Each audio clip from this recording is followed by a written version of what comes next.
lloran al ir sembrando sus semillas, pero regresan cantando cuando traen la cosecha. La guía familiar.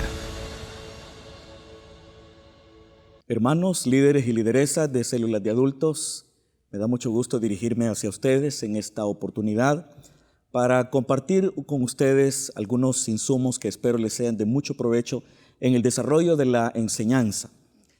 En este trimestre vamos a iniciar una nueva serie temática que es Buenas Nuevas de Salvación. Así que les animo a que cada enseñanza la podamos preparar con amor y con la debida anticipación.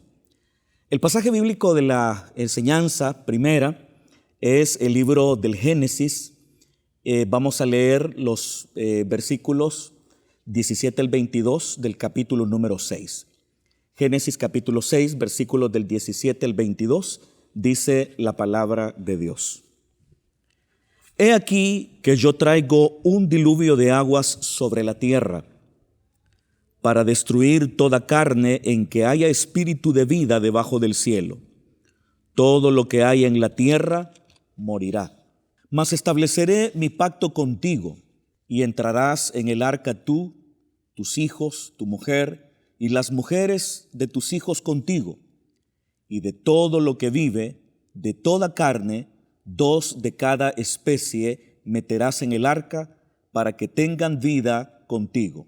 Macho y hembra serán.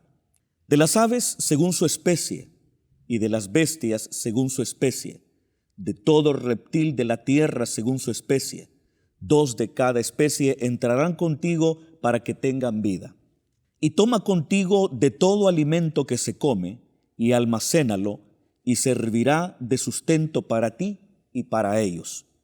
Y lo hizo así Noé. Hizo conforme a todo lo que Dios le mandó. El título de la enseñanza de este sábado es Salvados del diluvio. La verdad central en torno a la cual girará cada una de las divisiones de esta enseñanza es que la salvación se recibe cuando creemos en el plan que Dios ha preparado.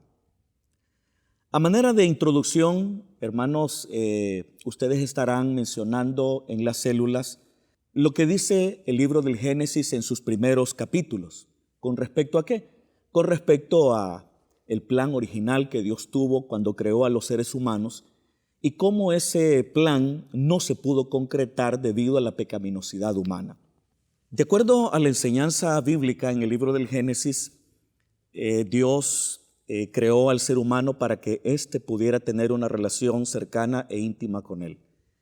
Pero nosotros conocemos muy bien la historia bíblica de cómo el ser humano optó por un camino contrario al camino que su creador le había mostrado.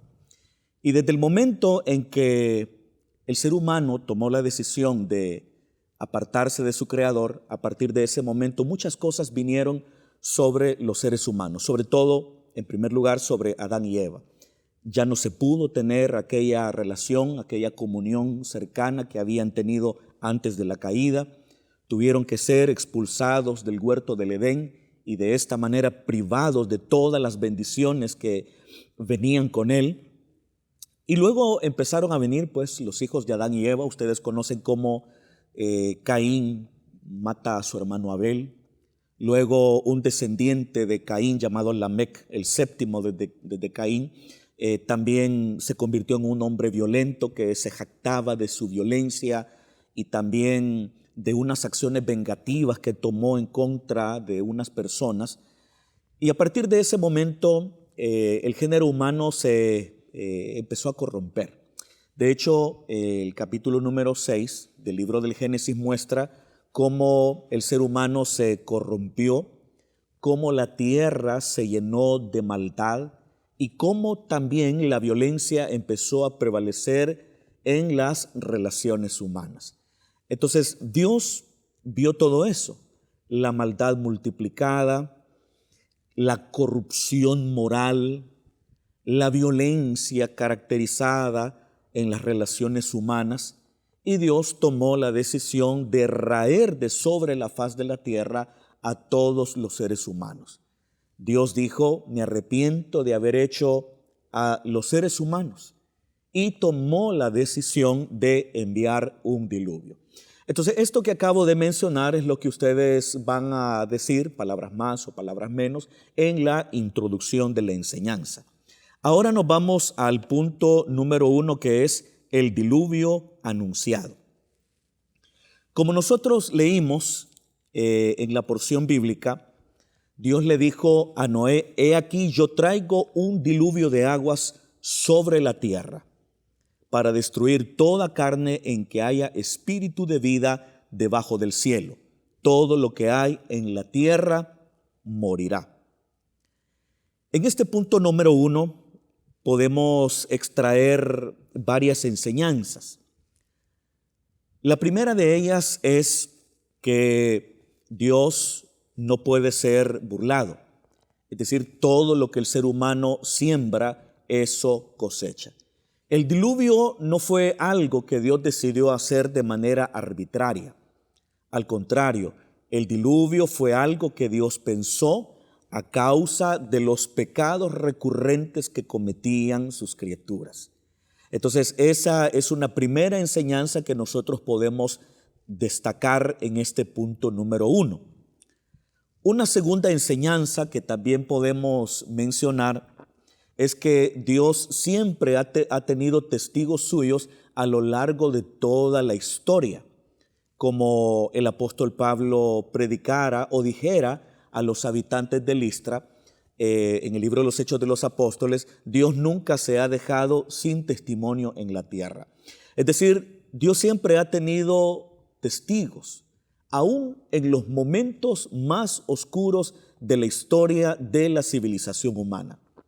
Y los momentos narrados en el capítulo número 6 del libro del Génesis dan cuenta de momentos muy oscuros que la civilización estaba viviendo a causa de la corrupción, la maldad y la violencia. Pero a pesar de que esas eran las condiciones que prevalecían en los días previos al diluvio, no obstante, Dios había mantenido a un testigo, y ese testigo era Noé. Entonces, esa es otra enseñanza preciosa que nosotros podemos destacar en este punto número 1, que por muy oscuros que sean los tiempos que se están viviendo, Dios siempre mantiene siervos fieles, siempre mantiene a personas que dan testimonio de la verdad de su palabra. Otro tercer elemento que ustedes pueden destacar en las células es que Dios siempre envía advertencias. Dios envía advertencias a los seres humanos. Dios le advirtió a Noé lo que vendría. Y seguramente también a través de Noé se lo advirtió a toda su generación. Porque dice la primera epístola de Pedro que Noé era pregonero de justicia. Entonces, eso nos da la pauta para afirmar que Noé le advirtió a su generación acerca del diluvio que vendría. Pero nosotros sabemos que las personas no acataron aquella advertencia divina. La segunda epístola de Pedro también habla de la paciencia de Dios en los días de Noé. Yo creo que es la primera de Pedro que habla de la paciencia de Dios en los días de Noé. Entonces, estos elementos que menciona Pedro, por un lado, la paciencia de Dios, y por otro lado, a Noé pregonero de justicia, nos da la pauta, como ya lo dije, para afirmar que seguramente Noé le advirtió a los antediluvianos acerca de la inminente llegada del juicio de Dios mediante un diluvio de aguas. Entonces, esto nos muestra que Dios nunca envía un juicio sin antes advertir. Por eso, los seres humanos deben acatar las advertencias divinas. Los seres humanos deben oír la voz del que amonesta desde el cielo, porque Dios nunca castiga arbitrariamente a los seres humanos y nunca les envía un castigo sin haberles dado advertencias previas para que pudieran evitarlo. Entonces, esa es una tercera enseñanza. Por otro lado, tenemos una cuarta enseñanza en ese punto número 1, y es cuán destructivo puede ser el pecado, ilustrar, mostrar cuán destructivo puede ser el pecado. Ya de por sí, desde el momento en que la comunión con Dios se rompió con Adán y Eva, desde el momento en que fueron expulsados del Edén, desde ese mismo momento se hace evidente cuán destructivo es el pecado. Pero en esta porción de la Escritura que hemos leído, nos muestra toda la magnitud de la destrucción que provoca el pecado, porque el Señor lo que dijo fue que destruiría toda carne en que había espíritu de vida debajo del cielo, todo lo que hay en la tierra morirá. Es decir, Dios barrería con absolutamente todo. Barrería con los seres humanos, barrería con la vegetación, porque los árboles no pueden permanecer vivos, sumergidos debajo del agua, y las aguas del diluvio estuvieron alrededor de un año, ¿verdad? Desde que el Señor envió el diluvio hasta que se secaron completamente las aguas, hubo un año.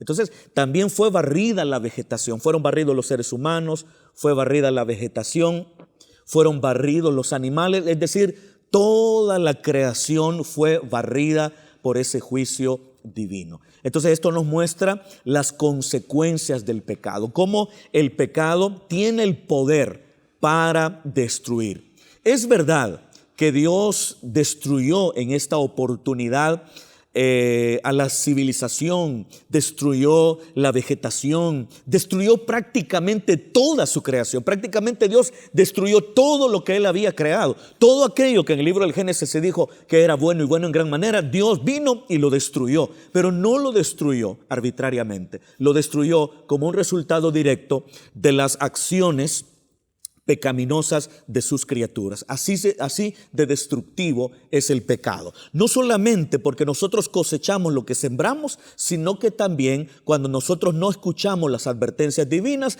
tarde o temprano Dios tomará acciones punitivas en nuestra contra, y muchas veces esas acciones punitivas supondrán algún tipo de afectación en nuestra contra, como también en contra de las personas que nos rodean.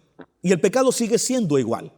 El pecado sigue siendo igual, el pecado sigue destruyendo la vegetación, el pecado sigue destruyendo la fauna, el pecado sigue destruyendo a los seres humanos, el pecado sigue destruyendo absolutamente toda la creación de Dios. Bien, entonces ahora vamos al punto número 2, que es una salvación completa. Lo que nosotros aprendemos en este primer punto es que Dios es justo. En este segundo punto, que Dios es justo. ¿Por qué decimos eso? Porque si bien es cierto, Dios barrió prácticamente con toda su creación, no obstante dejó vivo a Noé, a su esposa, a sus 3 hijos, Sem, Cam y Jafet, así como también a sus 3 nueras. Por eso la Biblia dice que fueron 8 las personas que se salvaron del diluvio. Entonces, esto nos muestra cómo Dios es justo. Dios no castiga al inocente. Dios no condena al inocente. Eso es un elemento propio de los atributos de Dios, que Dios es justo. Es decir, Él no absuelve al culpable, pero tampoco condena al justo. El mundo imperfecto en el cual nosotros vivimos es al revés, porque en este mundo los jueces se venden al mejor postor, ¿verdad? Y dependiendo de ciertas circunstancias, los jueces pueden determinar que una persona culpable es inocente o que una persona inocente es culpable. Pero las cosas no son así en Dios. Dios bien pudo, como soberano, destruir a toda la civilización humana y volver a crear otra vez al ser humano. Pero Noé era un hombre justo. Era un hombre que había caminado con Dios, que es lo mismo que se nos dice de Enoc, que por cierto Noé era descendiente de Enoc. Era descendiente de Enoc, eran descendientes de Set. Set es el tercer hijo de Adán y Eva, y de ahí vino pues toda una serie de descendientes justos de Adán. Entonces Noé era descendiente de Set y era un hombre justo que caminó con Dios. Entonces Dios no podía tratar a Noé de la misma manera en cómo trataría al resto de personas. ¿Por qué razón? Porque Dios es justo y Él no tendrá por inocente al culpable, pero tampoco hará que el justo pague junto con los culpables. Ese es un primer elemento que nosotros podemos destacar del punto número 2.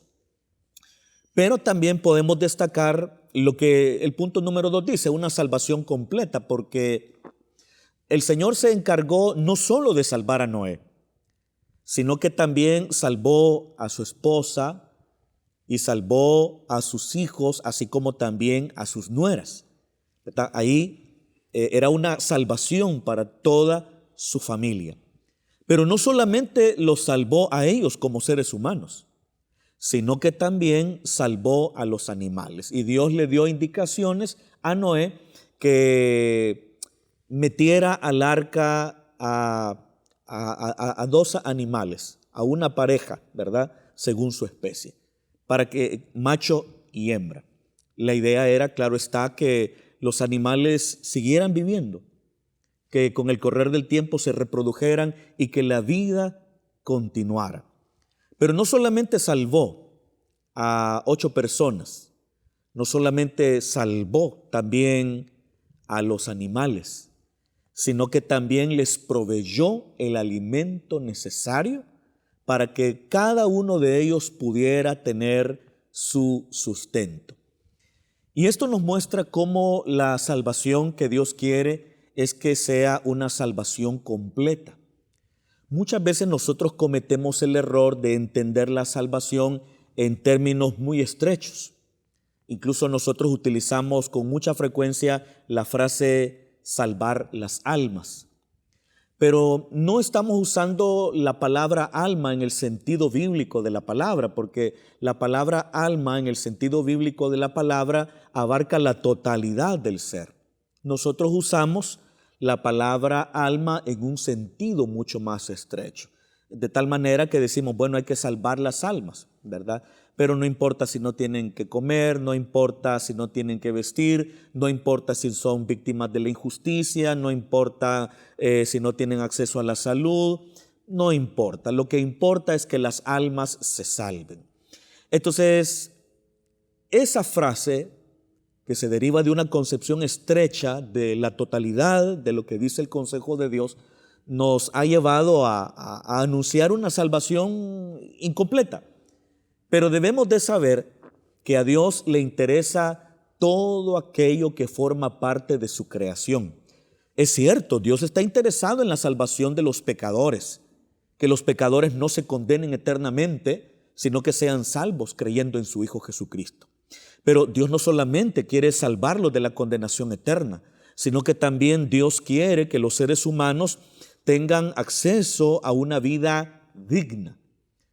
Dios desea que toda su creación sea cuidada y sea respetada. Por eso es que probablemente en más de alguna oportunidad ustedes habrán oído acerca de la importancia de cuidar la creación de Dios, de cuidar la fauna, de cuidar la flora, de cuidar los ríos.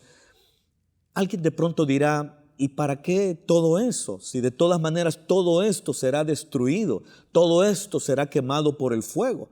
Entonces no faltarán voces que se pronunciarán en esta dirección. Sin embargo, nosotros nos damos cuenta que aquí hay un Dios que está muy airado, un Dios que está muy enojado y que ha tomado la decisión de raer todo lo que está sobre la tierra. Pero no obstante, Él tuvo el cuidado de salvar a 8 seres humanos, de salvar a toda especie de animales, y también de proveerles el alimento que ellos necesitaban. Entonces, esto nos muestra cómo Dios desea que los seres humanos sean salvados de manera completa y cómo Dios desea que la totalidad de su creación sea redimida.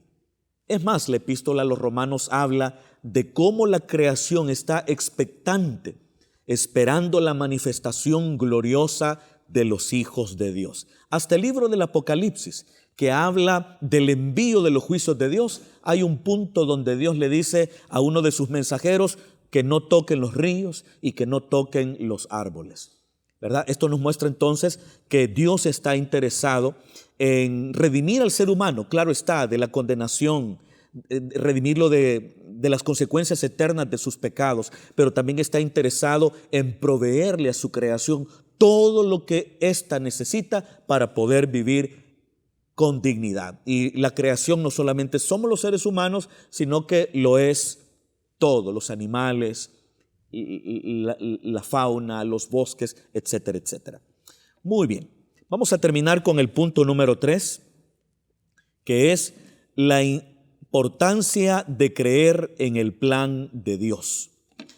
Dice el versículo número 22, y lo hizo así Noé, hizo conforme a todo lo que Dios le mandó. La importancia de creer en el plan de salvación. Recordemos que en ese entonces no había llovido sobre la faz de la tierra y construir un arca definitivamente era algo que ha de haber provocado las risas y las burlas de las personas que veían a Noé y a su familia construyendo aquella enorme arca. Es decir, no tenía sentido porque ahí no hay agua, no había agua para que el arca flotara. Pero ¿por qué hizo Noé eso? Porque Dios se lo mandó, porque Dios le dio instrucciones y que si las seguía se salvaría él, su casa y los animales que irían con ellos en el arca. Entonces, ¿qué fue lo que trajo la salvación para Noé? Que él acatara la instrucción divina, que escuchara lo que ésta le indicaba.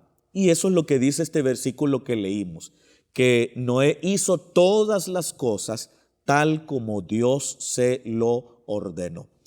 El ser humano, ¿qué necesita hacer para salvarse? El ser humano lo que necesita hacer es obedecer el plan de Dios. Y ese plan de Dios, nosotros sabemos que nos habla acerca de su Hijo. Jesús tomó forma humana, vino a este mundo enviado por el amor del Padre, murió por nuestros pecados y resucitó al tercer día. Y todo ser humano que cree en Jesús y en la suficiencia de su sacrificio, ese ser humano será salvo. Lo que hizo Noé fue acatar las indicaciones divinas acerca de qué debía hacer para salvarse. ¿Y qué es lo que el ser humano tiene que hacer para salvarse hoy día del terrible juicio que vendrá en el futuro? Lo que el ser humano tiene que hacer es oír la voz de Dios que le llama desde el cielo, que lo llama para que se arrepienta de sus pecados. Es importante obedecer al Señor y creer en Él. Por eso dice Hebreos 11:7 que Noé, por la fe, habiendo sido advertido del diluvio que vendría, construyó un arca. La obediencia, la fe son elementos que van tomados de la mano y pueden llevar al ser humano a la salvación. A manera de aplicación, y ya para terminar, queremos mencionar cuán importante es que el ser humano pueda oír las advertencias de Dios. Dios nos advierte a través de su palabra de las consecuencias de nuestros pecados y del juicio que vendrá. Entonces es menester que nosotros oigamos esas advertencias divinas. ¿Y de qué manera podemos responder frente a ellas? Arrepintiéndonos de nuestros pecados. ¿Y qué tenemos que hacer para ser salvos? Creer en Jesús, el Hijo de Dios. Esto podemos decirle nosotros a las personas a manera de aplicación para que sientan ese desafío. que Dios les hace para creer en su Hijo y de esta manera poder ser salvas. Hermanos y hermanas, ha sido un gusto el haber podido compartir con ustedes este momento. Deseo que el Señor les respalde poderosamente cuando impartan esta enseñanza. Dios les bendiga. Lloran al ir sembrando sus semillas, pero regresan cantando cuando traen la cosecha. La guía familiar